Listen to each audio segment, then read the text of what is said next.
Tammany and Croker by Mark Twain. Chapter 1000. R. Clemens made his debut as a campaign orator on October 7, 1901, advocating the election of Seth Low for mayor, not as a Republican, but as a member of the Acorns, which he described as a third party having no political affiliation, but was concerned only in the selection of the best candidates and the best member.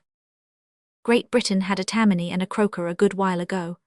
This Tammany was in India, and it began its career with the spread of the English dominion after the Battle of Plassey.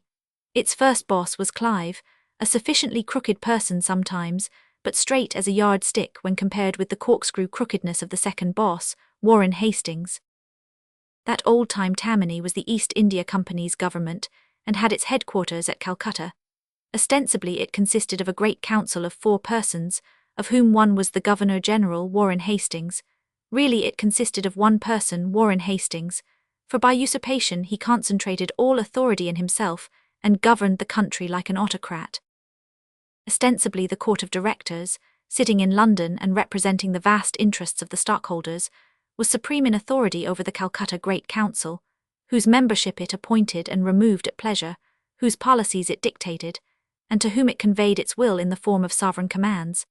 But whenever it suited Hastings, he ignored even that august body's authority and conducted the mighty affairs of the British Empire in India to suit his own notions.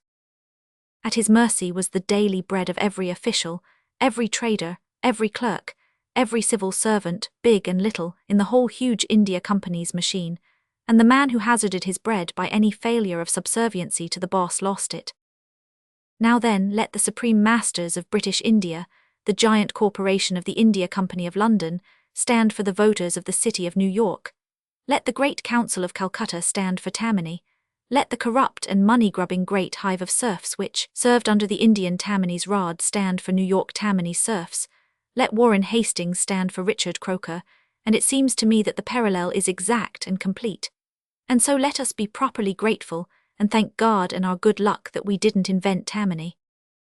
Edmund Burke, regarded by many as the greatest orator of all times, conducted the case against Warren Hastings in that renowned trial which lasted years, and which promises to keep its renown for centuries to come.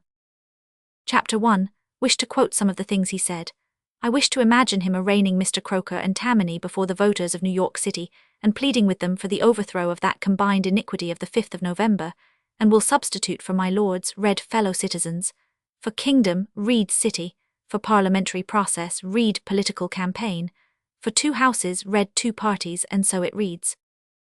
Fellow citizens, I must look upon it as an auspicious circumstance to this cause, in which the honour of the city is involved, that from the first commencement of our political campaign to this, the hour of solemn trial, not the smallest difference of opinion has arisen between the 2 parties.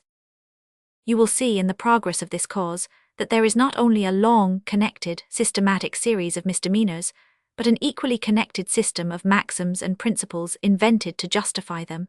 Upon both of these you must judge. It is not only the interest of the city of New York, now the most considerable part of the city of the Americans, which is concerned, but the credit and honour of the nation itself will be decided by this decision. At a later meeting of the Acorn Club, Mr. Clemens said, Tammany is dead, and there's no use in blackguarding a corpse.